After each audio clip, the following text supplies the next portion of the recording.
Good afternoon, folks. It's Dave Brannen here, lawyer, I guess, is basically what I am. Lawyer and I guess owner at Resolute Employment and Disability Lawyers. Welcome to Ask a Lawyer Live, which is my daily YouTube live stream show, also streaming on Facebook. Today, we're talking on a CPP disability topic. I'll get into that in a minute. Tomorrow, we have a very interesting topic that I'm going to cover that I'm quite interested to go through. It is going to be on abilities kind of questionnaires from long-term disability insurance companies and how that can link to surveillance that they may be doing on you and things you want to know and maybe things to avoid. Sorry, a little bit of a frog in my throat. So let's get into today's topic. I'm going to move right along here. So today we're going to be talking about how CPP disability is calculated so that not necessarily that you'll be able to do an exact calculation for your case, although that is possible to do if you know how to do it, but it will give you an idea of how they come up with your CPP disability payment and will maybe take away some of the mystery. And also I'll give you some tips on things to do that may increase your CPP disability payment either now or into the future, or even your CPP retirement payment.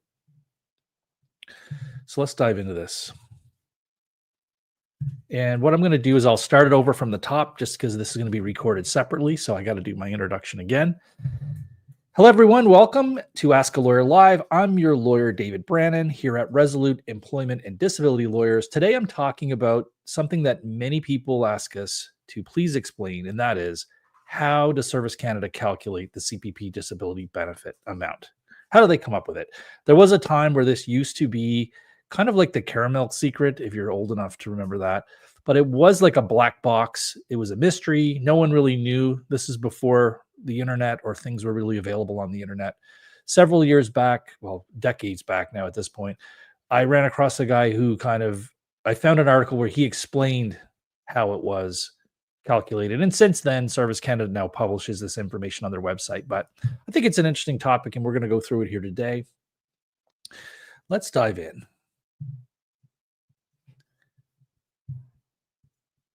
Okay. So many people are unsure how it's calculated, the CPP benefit. And a common misconception is that it's just a fixed amount, that everybody kind of gets the same amount, that if you win, you get it. That's not really that's not how it works at all. And I'll explain why that is. Now, understanding how the benefit is calculated, it can help you have realistic expectations on what amount you might get, and also help you with financial planning, although this is definitely not a financial planning YouTube show.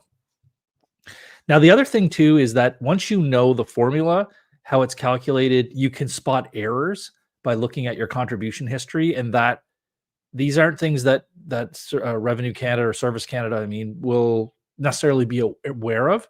Once you learn some of the information today, you may be able to spot gaps or errors that can be fixed that will help you get a higher CPP retirement or CPP disability payment amount. So there's two parts to calculating your CPP disability. There is a flat rate amount that applies to everyone.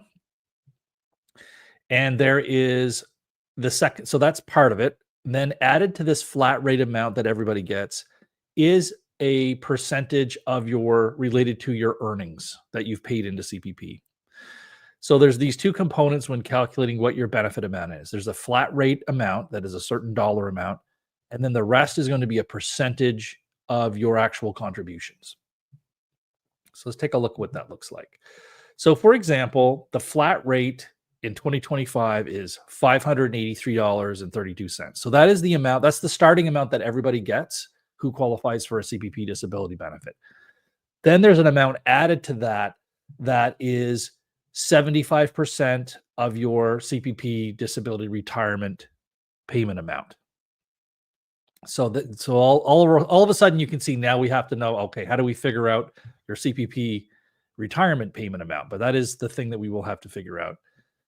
So you would add those two together, and that would be your CPP disability pension amount.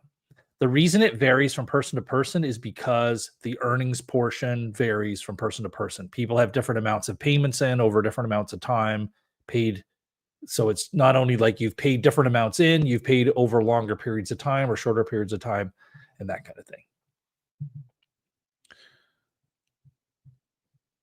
So just for example, this is just as an example. If your CPP retirement would be 1,000 a month, then this is what it would look like. If you knew that your CPP retirement amount was 1,000 a month, then you would get $1,333.32 a month for CPP disability. That's because you would take the 583 and add it to 75% times your 1,000 a month to get to $1,333 a month for CPP. So this is why CPP is usually a higher payment than your retirement payment. It's because of this 583 that's being added on. You're taking off 25% of your CPP, but generally the 585 is going to be more than 25% that you're reducing it by. So that means that overall the CPP disability payment for most people is going to be higher than what their CPP retirement payment will be. So the retirement payment becomes important to know how that's calculated. Now we've covered this a few shows back. I talked about why going on CPP disability can help your retirement pension. We'll cover that again here right now. But your retirement pension is based on average monthly pensionable earnings, AMPE. Average monthly pensionable earnings. That's what they're interested in. And it's calculated over your contributory period. So your contributory period is, oh, it's on the next slide here. Let's go through it. So your contributory period starts at age 18 and goes either till the date of your disability onset for CPP disability or when you reach your retirement date at age 65. Now, what's important to know here is that not all years are counted equally when looking at your contributory years. If you had some lower numbers of years that had less income, then they can be dropped out through these dropout provisions. So think of it this way. The amount of contributions you put in matter and the amount of years matter. However, not all years are the same because some of them can be dropped out. Now, what they'll automatically do is they'll look at all your contributions, all your years of eligible contributions, and they will drop out 15% of the lowest. So when they look over all the years you've paid into CPP, and some of these years could be just zero, they will drop out the 15% of the lowest years. The reason they do that is it takes away the lower ones, it will leave the higher, and it will give you a higher average because you're going to average all these years of contributions or months of contributions. And if you take out the more zeros and low numbers you take out, the higher your average is going to be. The other thing, there's three things that of how years can be taken out, low years can be taken out to raise your average. The other thing that can happen to raise your average is the child dropout provision. So if you have been out of the workforce to be the primary caregiver to a child under the age of 7, then any of those years can be dropped out of your calculation. So if you had low earnings in those years or had no earnings in those years, it will not count to drag down your average pensionable earnings. So what will happen is those years will just be X'd out. They just won't count towards your average. What is it again? It's average monthly pensionable. Yeah, average monthly pensionable earnings. So for example, if you have 2 kids and you're out of the workforce for 7, they're allowed like 7 years. So if you're out up to a maximum 7 years per child, if you're out the full 7 years for 2 children, that's 14 years where you may have low income or no income. Those will not count as zeros or low income to drag down your monthly average pensionable earnings. Very, very important. Here's the part here. I've highlighted it because I spoke about it a few weeks ago. Also, getting approved for CPP disability. Once that happens, any years that you are on CPP disability, those will not count as well. Those also get dropped out of the calculation of your average years. So all the years when you're on CPP disability, you're going to have zero income and zero contributions for all those years.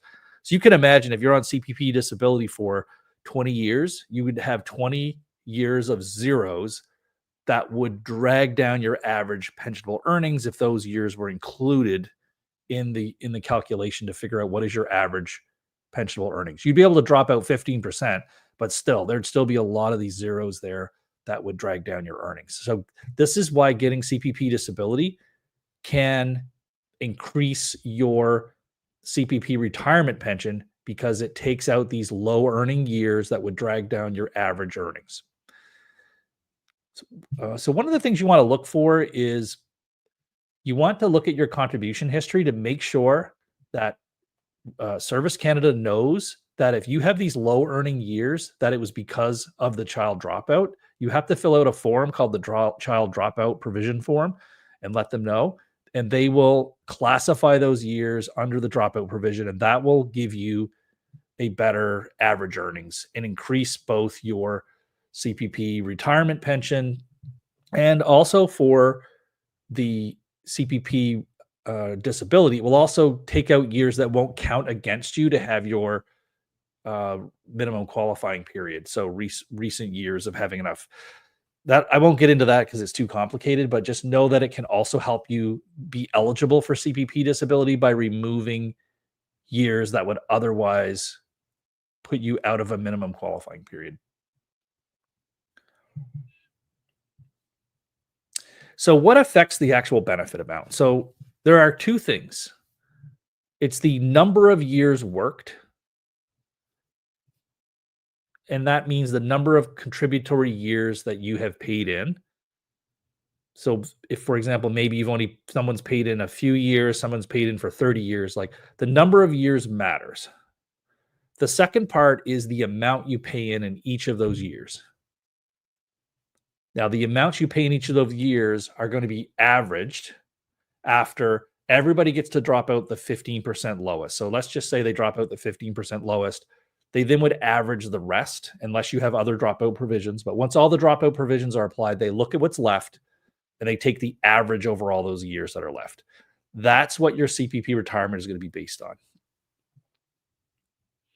So you want to look for gaps or errors in your contribution years. Now, the errors might be they don't have all your income for whatever reason included in there, or their years of zeros or low income, but those are really years where you were caring for a child. You have to be the primary caregiver, designated through Revenue Canada as the primary caregiver for the child of that period.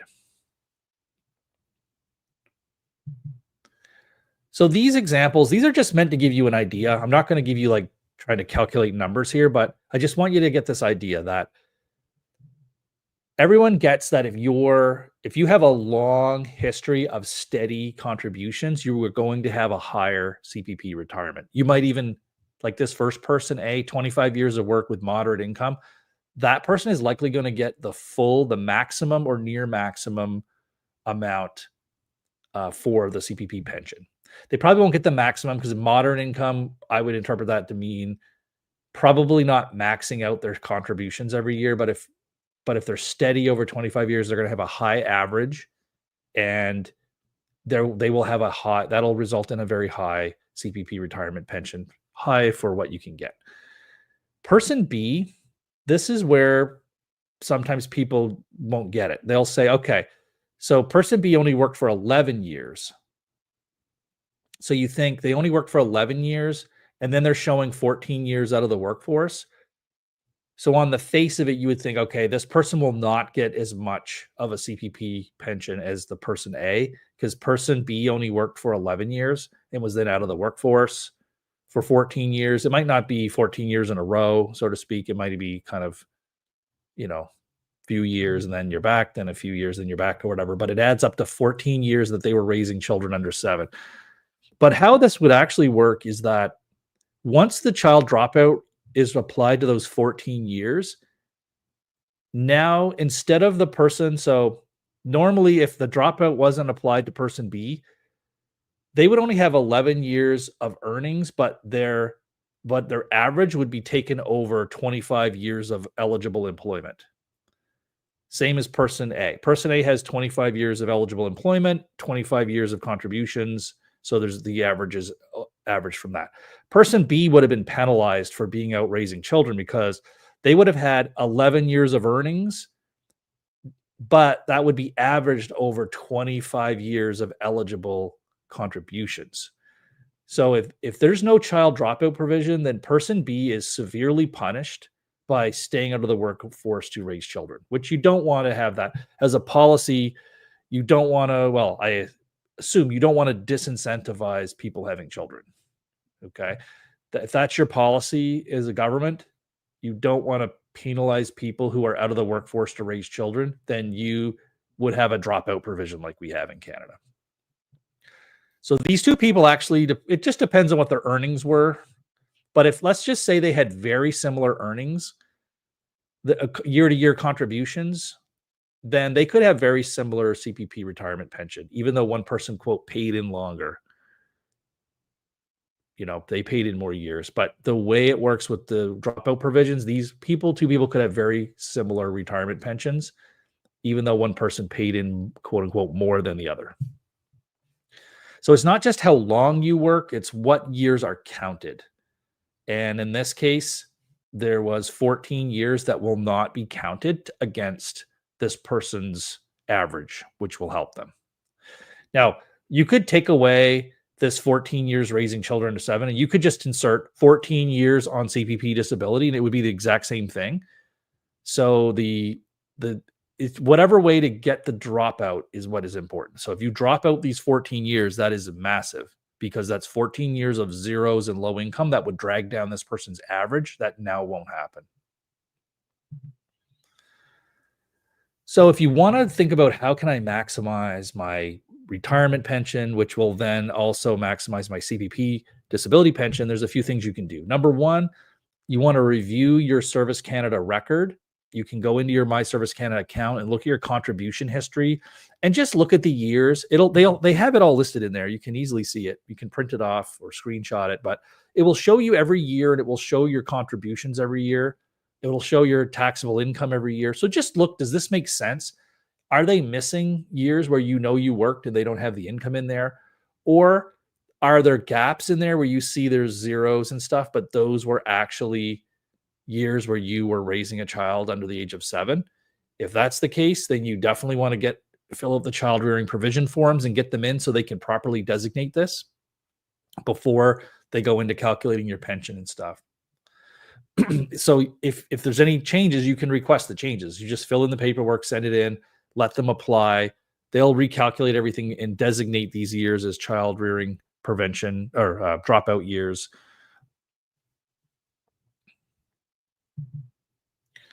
So the three key takeaways. Number one, CPP disability, it is calculated by two parts: a flat rate, which we talked about, which was like 538 or something like that in 2025. It changes every year, plus 75% of your average, or 75% of your CPP pension.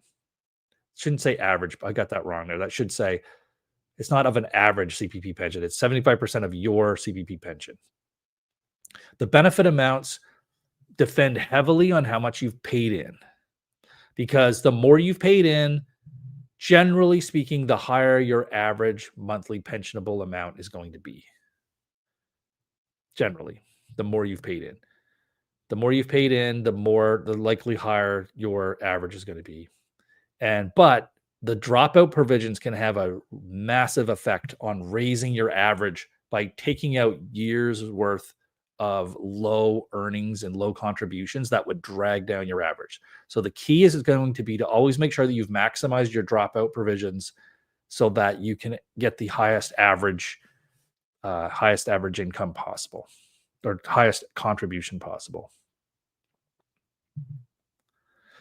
Okay, so next steps would be download a copy of my book, which is available in the description down below of this video. That book will take you through CPP disability. It does mention briefly in there how benefits are calculated, but doesn't go into quite as much depth as here, but covers many other areas of CPP disability, including taxation and how to apply, how to appeal, and all those things. If you have questions where you want to get legal advice, you could contact us for a free consultation to find out about getting legal advice or what your options are for moving forward. Thank you again for watching, and we will see you back here next time. All right. Kind of fumbled the ending there, but that's fine. Who cares? That is the end of the presentation. So let's dive into some questions. We'll be back on the live show. It's just, if you don't know, some of you are regular attendees, but I clip out those videos, although I haven't done any yet, but I'm planning on clipping out those presentations and just putting them on YouTube as standalone videos. Not as well polished as like shooting like a special video, but I've realized most people don't really care how well polished the videos are. As long as they have good information, you're all set. Oops. Here we go. So let's get into some live Q&A. I see some questions are already coming in. So let me get over here.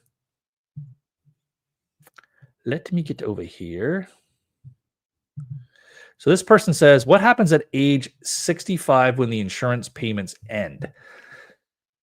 So at age 65, when insurance payments end, I assume you mean long-term disability insurance. So once you get to age 65, you will automatically, unless you if you qualify for a CPP retirement, you will automatically start getting, well, no, you won't automatically start getting CPP. You can get your CPP retirement payments at age 65. You can actually get them earlier at 60. You can get early if you want, but I don't recommend that if you can afford not to. So your LTD will end, if that's what you're talking about, at age 65, and you can start getting CPP retirement and possibly the old age income supplement as well. I don't think they call it the old age income. I think they just call it the income supplement now, but there's a supplement you can get too if you have a low income. If you're on CPP disability, then it automatically converts to CPP. But if you're not already on CPP disability, you're just on long-term disability, it will not necessarily auto-convert, I think, at age 65, because you can take a late pension. But that is something you'd want to plan ahead and get in touch with Service Canada, because I'm not 100% on that. It's possible that it would automatically start at age 65 unless you tell them you want to delay it to age 67. I think you can delay it to now, but that's something to look into. All right, Robert's got a question here. It says, David, can you touch on retro CPP payments for retro payments for CPP disability? Yes, I can.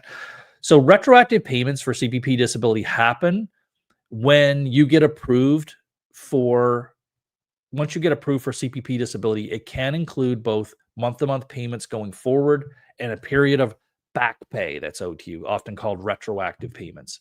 So this back pay can be a maximum of 1 year. It's complicated, but just for simplicity, it can go back 1 year from the date of whenever you applied. That would be the maximum you could get. So the maximum retroactive payment could go 1 year back from the date of when Service Canada got your application. It can go back to a maximum of a year before that, like 11 months, including the month. So it almost works out to 12 months. It can go back before your application. Then it would go from that date forward until the date you're approved, and that would be your retroactive period. So it's the maximum retroactive period you could get would be 11 months before your date of application up to whenever the date they approve your benefit. So the following month, you start getting month-to-month payments, but the month they approve it, they will usually include in the retroactive payment. So that is your period of retroactive payment. Now, it won't always go back a full 11 months. It'll only go back the full 11 months before your date of application if your disability onset was either on that 11th month earlier or before.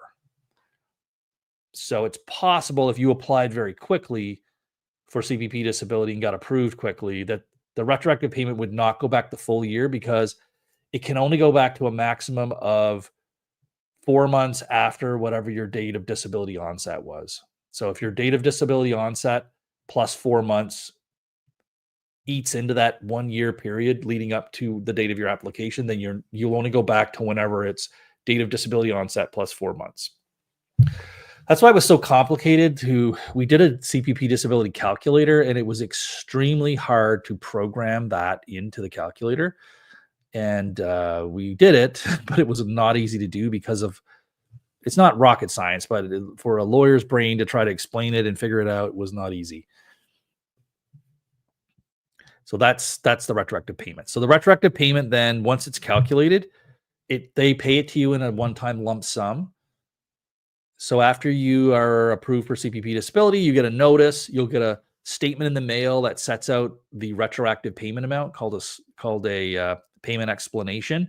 It will show you the years that it's spread over, and they will just deposit it into your bank account if you give them your direct deposit, and then you will start getting the month-to-month payments after that, the month following. Now, I don't want to go too down the rabbit hole here, but with the retroactive payment, that is taxable as income. They won't necessarily take taxes off, so you will want to be aware of that. Now, you will have this payment explanation statement that will show the years that this lump sum is spread over. Revenue Canada should tax you on the years when these retroactive payments would have been received by you. So if you get a retroactive payment of like $70,000, they will spread it over the years that you would have received that money. Like if you got that much, then you probably have got like multiple years and possibly child's benefits too. So they would be spread out over all the years. Revenue Canada does that automatically, is my understanding, but it's still something you want to be wary of to make sure they do it right. And even I would recommend, if you are filing your taxes, just attach the payment explanation statement for the retroactive payment that shows the years and months that it was paid, just to make certain that Revenue Canada has everything they need.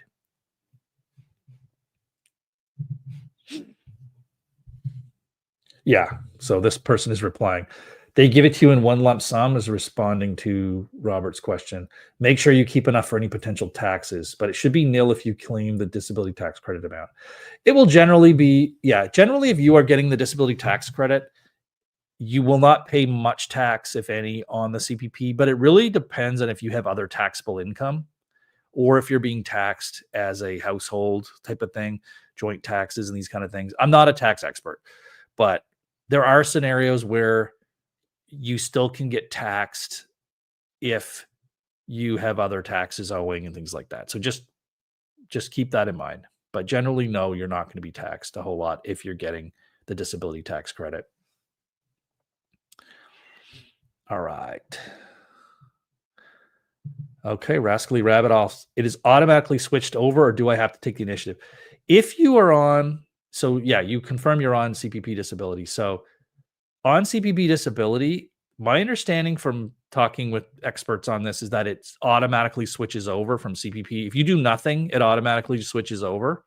But that's based on a conversation I had with an expert on this probably like 5 years ago. So maybe things have changed since then. I don't think so, but it definitely is something I would check in on if I were you, to make sure that it happens. It's more that if you don't want it to happen, you want to check in, but my understanding is it's going to automatically switch over, but that is something you could contact Service Canada just to double check that is actually going to happen if you want it to.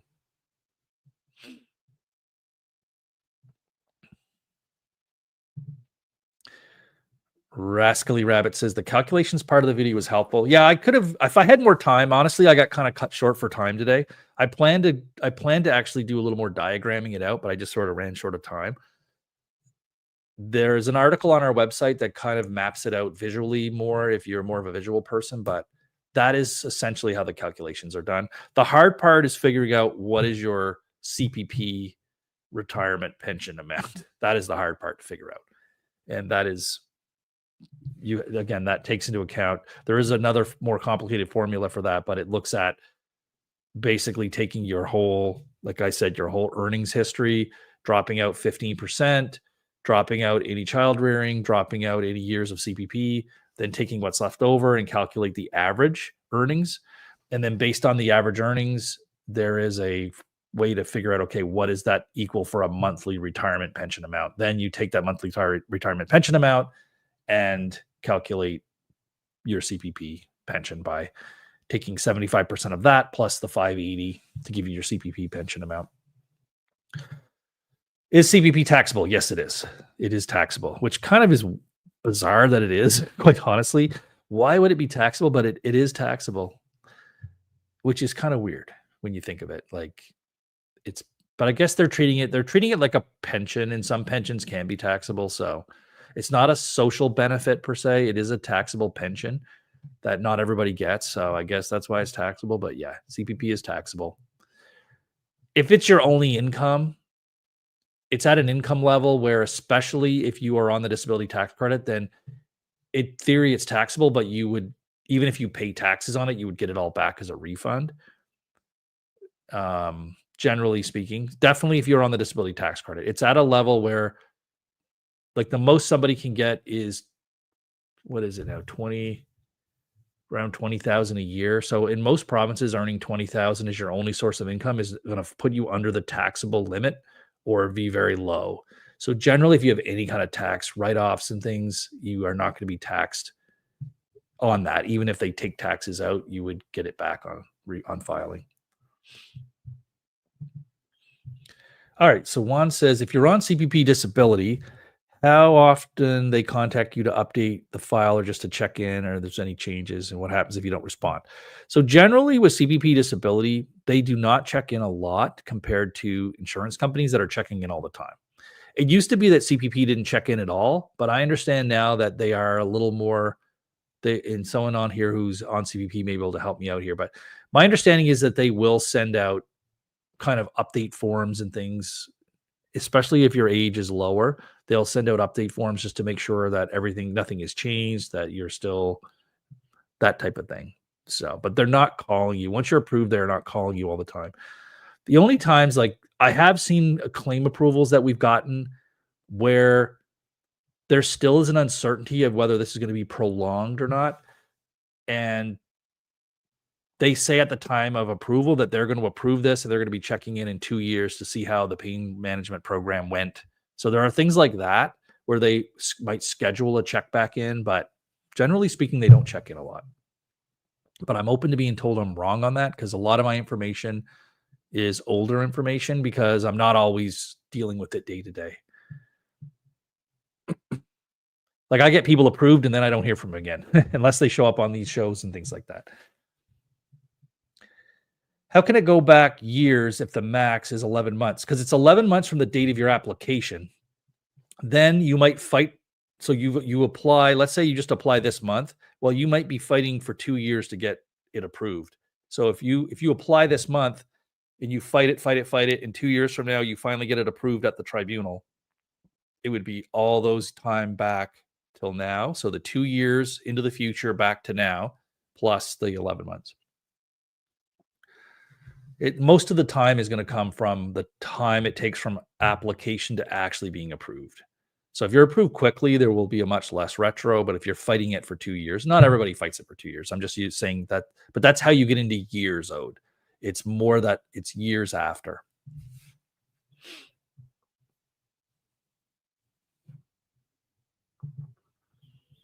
And Rascally Rabbit is saying, yes, taxable, but the non-refundable tax credit should bring it to zero. Yes. There's all kinds of tax credits you can get that will bring it to zero if you're lower income, especially if you have medical expenses or anything like that you can claim.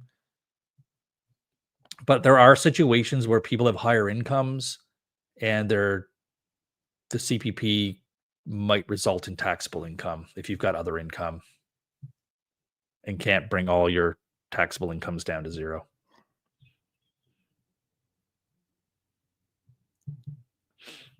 Rascally Rabbit is saying you have to make more than 23,000 to pay tax. Yeah, I think it probably is different province to province, but generally I think you're probably right. That sounds like a threshold that I would agree with. But I would again hesitate. Don't take mine and don't take advice from a lawyer and a rabbit.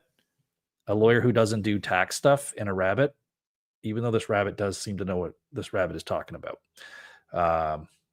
Double check, but I agree with the rabbit here that 23,000 sounds about right.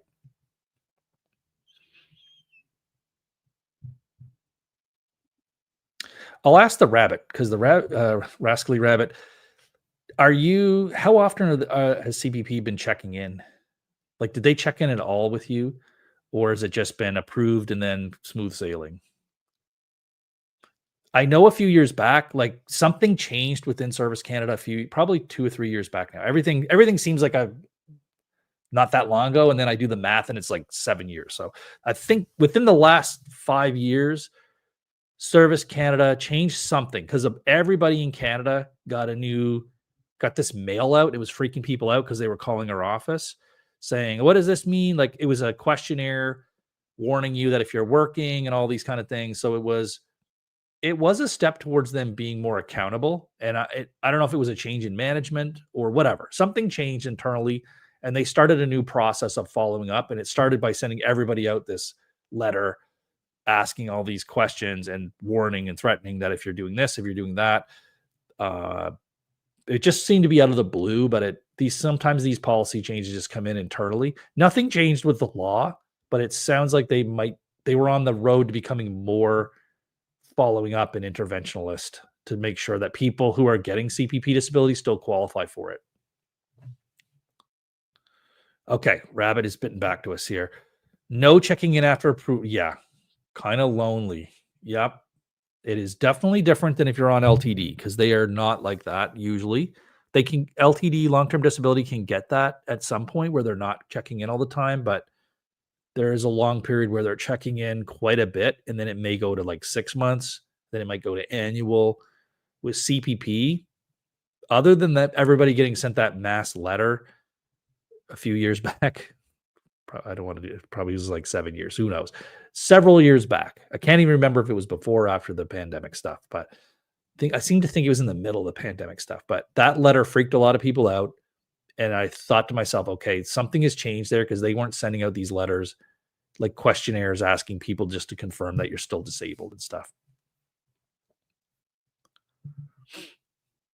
Yeah. So Rabbit is confirming that they do increase the payments over time for inflation. Yes. CPP disability is indexed to inflation, and they will increase it every year at the rate of inflation, which is pretty good because we had some really terrible inflation years there the last few years, and people's CPP disability shot way up.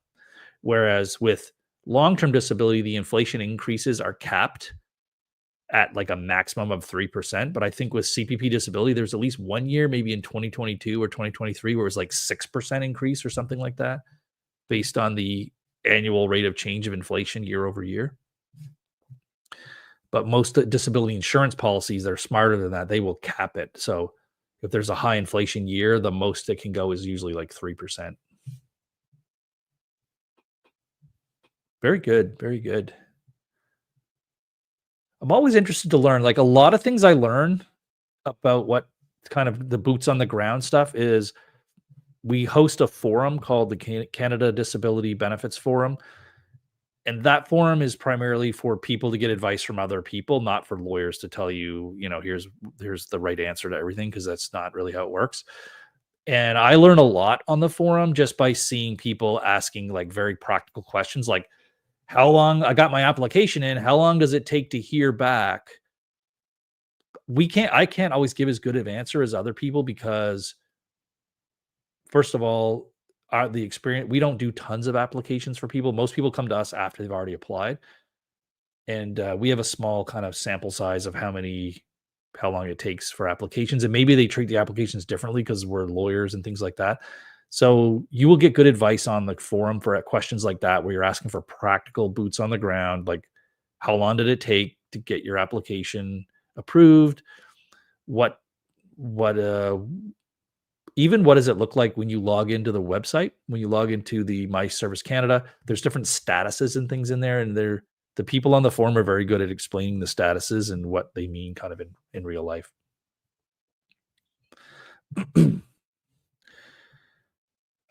Rabbit says your insurance payments stay the same. Yeah, most people's insurance payments will stay the same, unless your insurance also increases by inflation. But I think what Rabbit's getting at is insurance is allowed to offset your CPP disability. So if you get long-term disability payments from a long-term disability insurance and then you get approved for CPP, the long-term disability can reduce what they pay you by the amount of your CPP disability payment. But there's a big but there. Most long-term disability policies limit them to deducting the original CPP benefit approval amount before any inflation adjustments were applied to the CPP disability payment. So just stick with me for a second. What that means is, let's say you get approved for CPP disability today with payments going back to 2022, we'll say. okay, just for sake of argument. So when you get your payment explanation statement of your retroactive payments, it will show the payments going back to 2022. It will also show what the payment amount was in 2022. So when the insurance company now is deducting your CPP disability, the way it's worded in most policies, they can only deduct the original CPP approval amount. You would go back to the 2022 amount, and that's the amount your long-term disability insurer should be deducting.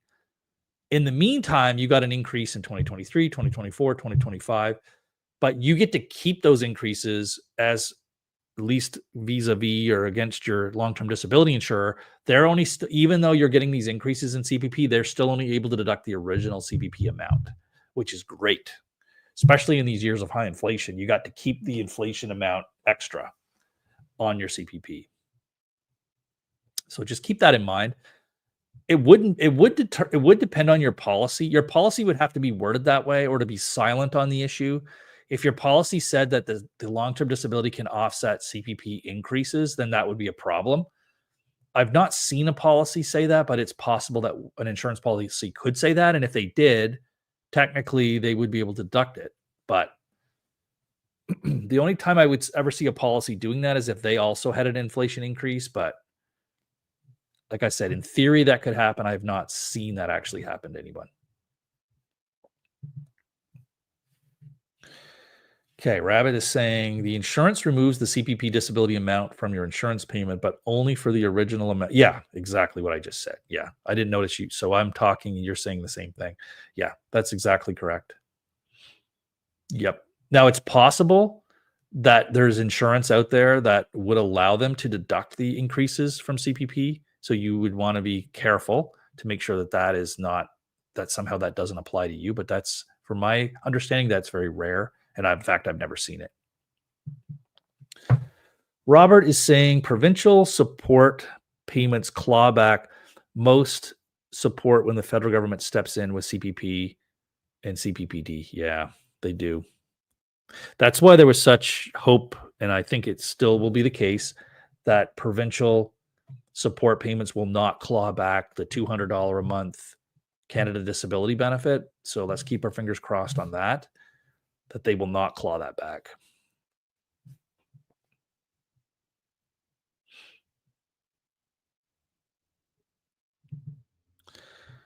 Can you go to school or get married while on CPP disability? Let's do the married part. 100% you can get married. It will have no impact on anything. Get it? Okay. Going to school is that's a different kettle of fish. So yes, I will say the short answer is yes, you can go to school while on CPP disability, but only if you go through their vocational rehabilitation program and get them to approve it. Otherwise, you would find yourself in a mess by going to school while getting CPP disability. Going to school could demonstrate that you have the capacity for substantially gainful earnings or income, employment. Just the fact, like, depending on how the school is structured, like if you're showing up at a school, like sitting in a classroom, like for all day or whatever, it can demonstrate that you have the ability to work and earn. But if it just depends, if the school is like a couple things a week and it's all online, it's at home, so it's all different. It depends on it really depends on the facts. But you definitely would want to go to the vocational. I'll bring it up here on the screen if I can. We've talked about it before. Yeah, vocational rehabilitation. Here's the website. All right, we did this last week. I was smart enough to be able to bring something up on the screen. Let's see if we can do it again. Screen share.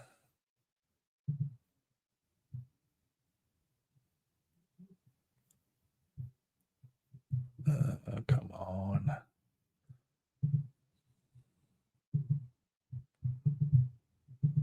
There we go. Okay, we're close. We're close, people. We're close. Done. There it is. And then I need to go here. Yeah. I remember. I'm not literally a boomer, but my stepdaughter thinks I'm a boomer. I'm actually Gen Z. I'm like, I'm not actually a boomer, but sometimes here we go. Now we're looking. So this is so if you were wanting to know, could you go to school or get married while on CPP? Going to school, you definitely need to do it through this program. This is a program that Canada Pension Disability has for anyone who would like to try to get back into the workforce. They want to set up like I hate the word safe space, but that's sort of what it is. It's sort of like a zone.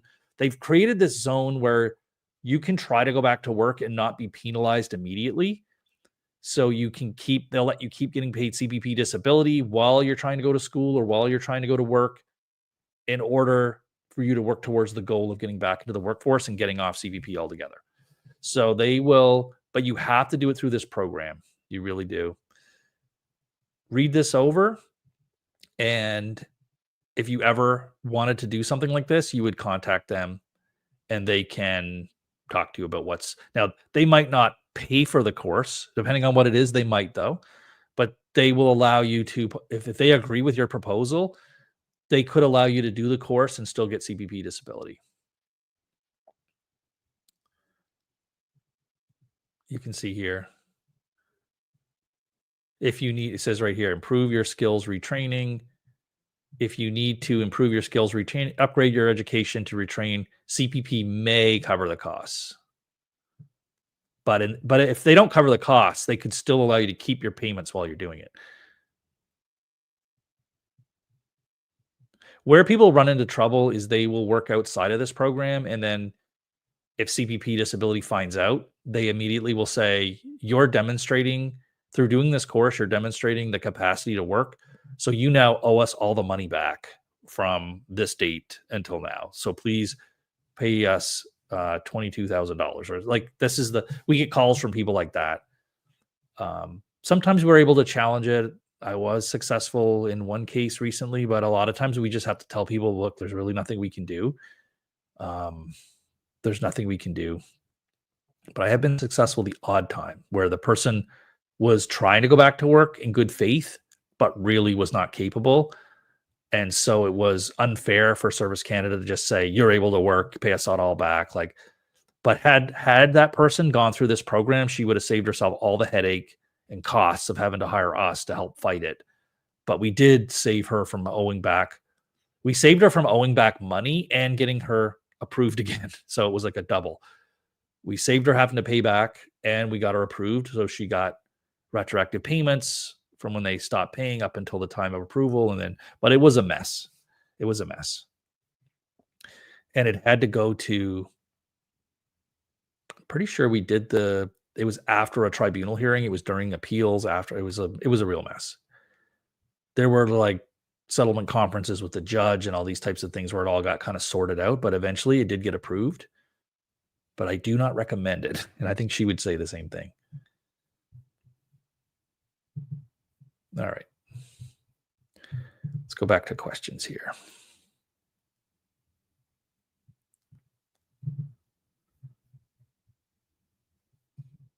Yeah, be careful of getting married. Well, I encourage people to get married. I'd like to know, Rabbit, what you think about why marriage would be an issue, because I've never seen marriage as like an issue. Marriage will affect your like benefits for provincial disability and things like that, but for CPP, it really will not affect. It won't affect your benefits per se. Although being married, if you ever do separate, what they do is upon separation, they average the two spouses' CPP credits and then split them. So if there's a higher earning person, a lower earning, they both get the average. But I encourage people to have children when you have disability, go on vacations, and certainly get married. Vacations and children are, at least for insurance companies, can be very triggering, if you like that word. That can trigger them to be like, what's going on? How can a disabled person possibly go on a vacation or have a child? But you can. But married, I've never seen married be a big one, a big problem.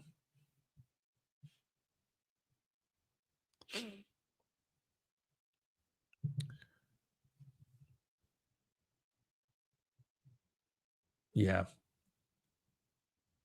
Your insurance company try to divert you into a program they control. Yeah, they will. So, like CPP's vocational program is a little looser. than what most insurance companies will impose on you. With my understanding with the CPP vocational program, they do assign a person who's like a caseworker specialized in that. They work with you. With long-term disability, it can be very rigid. They can assign you into a program that can be really a sham, let's be honest, some of these programs. And that is what can happen. I still do recommend, and I talked about this last week, I still recommend that if you're going to do a return to work program, try to get a return to work specialist involved, whether it be provided by the insurance company, even one they provide is better than none, or if you're capable of doing it or financially able, you would hire your own. Otherwise, you're stuck in this weird middle ground where all the people will cause problems and you will now become the scapegoat of it all and end up getting no benefits. And you'll have better to have a person there that can move the process along. And that way it's not as easy for everyone to point the finger at you as being the problem, even if it's their person. Quite frankly, even people the insurance company hires don't always go for them. Like, many times I've seen their own vocational people come back and say, this is not working out. That's why some insurers will refuse to even hire vocational people, because they want to be able to just cut you off and be done with it. They don't even want to take the risk, some of them, that their own vocational people will side with you, which does happen. Trish is saying volunteering could also cause an issue. Absolutely. Depending on the number of hours you volunteer per week. Yes. For CPP disability, 100%. In fact, I think they have a statement on their website about it. Just let me go check.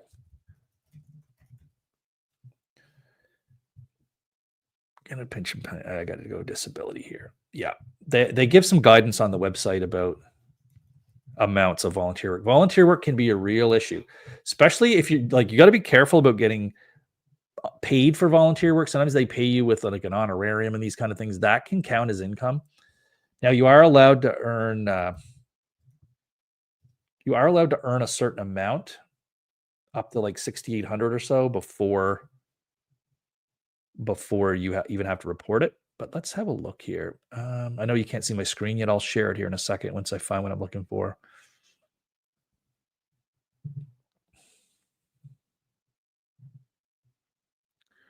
Where is it? Yeah, here it is. Okay, I'll share my screen. I got it.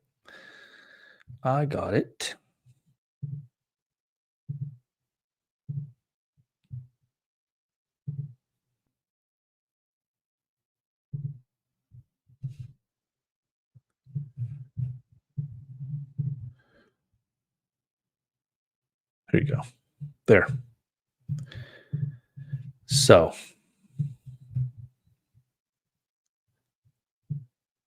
you can see down here, volunteer. So I'm just on Canada. I'm just on the Canada, CPP Disability official website. It does have here volunteer. So this goes over reviewing your case from time to time. They're reviewed, once necessary information was collected. So reviewing this might mean that they ask for, like, in theory, they can write to your doctor for updates. They can also get you to fill out these forms for activities. So they even want you, this is what the notice was. This is all coming back to me. So the notice went out because something that was new is they wanted people to report. They wanted to reinforce, like, you have to report if your income is reaching the threshold, which is around 6,800 a year. But they also wanted people to report if they're doing school or volunteering and it goes above a certain number of hours a week. So once you start volunteering once you're starting volunteering or doing educational activities that are a combined 15 hours a week or more, and you've been doing that on a regular basis for 4 months or longer, you have to inform them. Now, I wouldn't even go down the road of school without getting in touch with the vocational rehabilitation. And if you're going to be doing a significant amount of volunteer work that is sort of work-like, I would also let them know that as well. But at the very least, once you hit 15 hours a week or more, and you've been doing that for 4 months, that same kind of routine, now you have to inform them according to these kind of new, I don't know if these are new rules or I think they are new rules. These are what came out a few years back and what caused a lot of people to panic and stuff because they're starting to get letters, like a very stern letter from Service Canada where you haven't heard from them forever.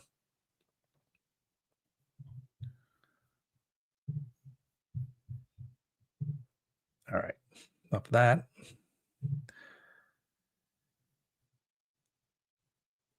Yeah. Rabbit knows what's going on here. Rabbit is saying that it's up to you to be careful. No need to receive payments. You can go along at your own pace along with your doctor. Yep. Oh, Rabbit's just saying don't get married in general. Yeah. There are some horror stories. Luckily for me, I've been told I like cracked the code.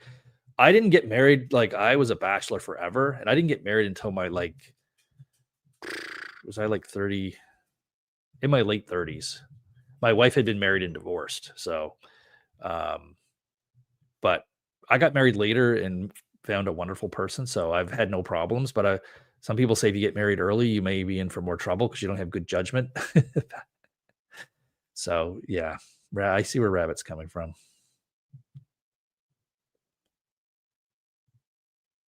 Rabbit is saying do not apply to work in the federal election. I wonder why. I know, like,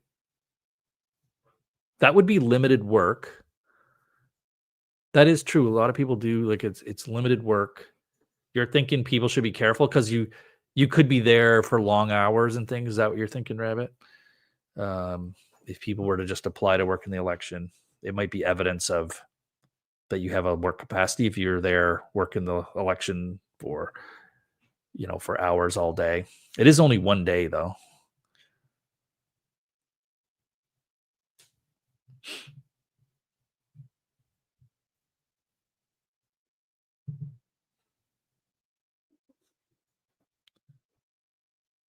Okay, your doctor usually returns the forms to CPP each year. So, are you saying, Rabbit, that you're sending in that CPP is asking your doctor to fill out forms every year?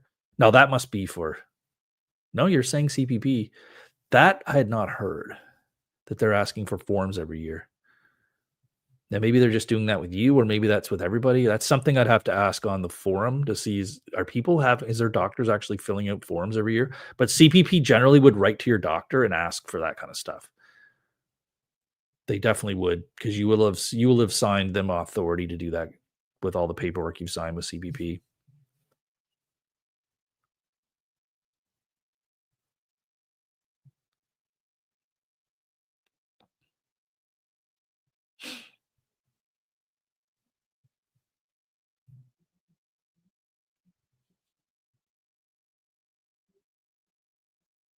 Yeah, Robert was saying that the just back to that one. So Robert was just saying like most support payments get clawed back, and it is true. That's why it's kind of like such a trap where you can't seem to get ahead. You'll get approved for a new benefit and be excited. Okay, finally we can start getting ahead, and then no, you're not getting ahead because now the other one decreases. This one's like that's why the Canada Disability benefit was intended to just be an add-on and not allow anyone to just offset it. For anyone on here who is not aware, we're kind of doing updates as we go. I'll probably do an update on Friday if I don't have a guest on. And so what we're trying to figure out is like, when is this thing? Well, we know when it's coming into effect. We know it's coming into effect in June. The first possible payments people can get is July. What we don't know is, are long-term disability payments going to be included as part of the income that could put you over? So with the Canada Disability benefit, you have to be under a certain income to qualify. It's 23,500, I think, for a single person. But they allow 10,000 of earnings before they start counting towards the 2,300, and there's other things. It's adjusted income, so there's certain things that don't count as income. There's certain things that do. So this is what we're trying to sort out. Now we'll know. We just have to wait and see what happens in July on how it's calculated, how it's not. There might even be some litigation over this. It's possible some people might basically litigate it. So like the Revenue Canada will say, or Service Canada will say, we're going to deduct this as part of your adjustable income, but you could fight and say that shouldn't be adjustable income, so it shouldn't count. There may be some fights like that, although probably not, because I think most of the stuff has already been litigated. That's what I'm trying to research and figure out. Most of this has already been litigated because they're using the same definition of adjusted income that currently exists for things like the Canada Child Tax Credit and things like that.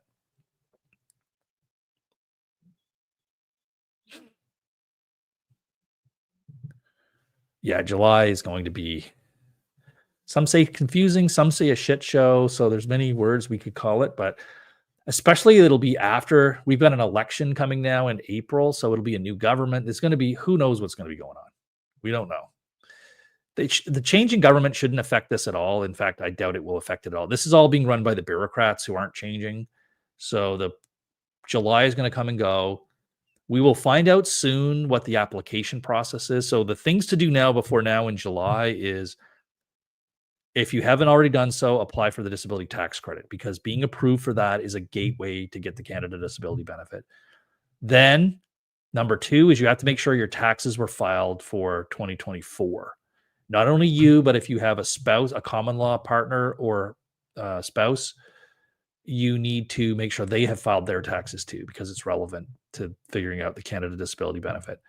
So if you've done those 2 things, then the final thing you need to do would be to apply. And the application forms are not out yet. They're supposed to be out, we think, in May or June, maybe, probably May, probably April, May. We'll see the application forms come out. But those other 2 things you can get on right now, like getting your taxes done and making sure you've got you're approved for the disability tax credit.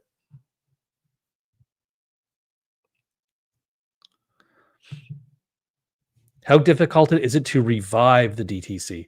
So you had it and it lapsed, is what you're saying, maybe? I don't think it's necessarily difficult to revive it. You just have to have your doctor send in a new form and certify, because they kind of go, they approve it period to period. So in the current period that counts, they would just need to know, like, do you have the disability that meets the criteria right now? Or if it extends back a period of time, they can go back up to 10 years, I think. So they'll want to know, like, do you currently have this level of disability? And if so, they would approve it. But it's mostly going to depend on your doctor's opinion on they have a new form. It's not really new. Again, here I go. It's probably like 5 years old, but I think of it as a new form. There's a newer form that is much more user-friendly that asks your doctor, really just says, before it would just ask a general question, describe the person's disability. And now they ask the doctor to check a box. They give them a couple options, where one box is, yes, they have a disability that meets the criteria, or no, they don't. So it's less open to interpretation. If your doctor checks the box that says no, they don't, you're not getting approved. Whereas before you could kind of massage and what's the doctor saying and you're reading the tea leaves and what's this and what's that. Now it's like yes or no. It doesn't say yes or no, but that's literally what it almost is yes or no. So you have to be careful with your doctor filling it out, that they don't check the no box, because how do you appeal? Even your own doctor said no. That would be a big problem.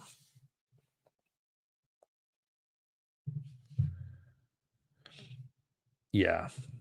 You can only go back 10 years of back taxes for any adjustments. Yeah. So when you're approved for the disability tax credit, it can be approved retroactively. So we're now in 2025. Like, you could theoretically be approved, and based on the medical evidence, they could say, yeah, like, your disability that you currently have started in 2020. So we're approving you from March 2020, when that's when your disability started, until now, and for the next X amount of years. When you refile your taxes, they will reassess you for back to 2020, applying the disability tax credit back till then every year. And if that applying it to those past years resulted in tax refunds, then you could get them. They pay it out. The thing with the disability tax credit is, even if you're not an income earner, you can assign it to someone in your household who you're financially dependent on, and they can apply it to their income. That is often what happens if you don't have taxable income yourself. So that is something else to keep in mind. But there's criteria for that.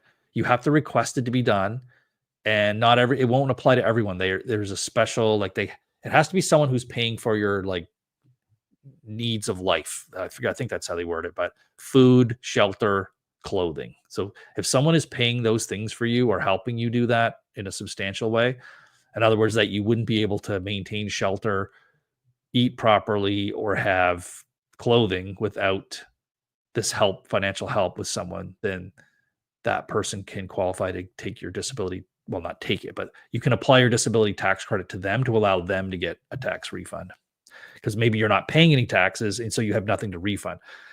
Disability tax credit is a non-refundable tax credit. So it just means like it doesn't do you any good if you don't have any taxes that you've paid in, like income taxes. So if you haven't paid any income taxes, then it's not going to get you anything back. Oh, whoops. I'll stop talking with my hands. Thank you. Yeah, I'm sure this camera, when I usually rewatch these to try to improve how I deliver these. And yeah, I'm going to see me doing this hand thing and the camera going in and out of focus. So yeah, I'll stop that. It's on autofocus. So if I move things into the camera, it will ruin it. I had one episode where this the camera kept going between the mic and me. And so I'd be out of focus and it would go, so the whole thing is just like ruined the video. And it must have just drove people crazy watching it because just seeing this thing, me going in and out of focus and this mic, I think that's been solved. But yeah, I'll stop doing my hands. All right. Usually I go about an hour and we're at the hour point. I have some card games that I'm going to play tonight. So I do have to shut it down unless there's any last question.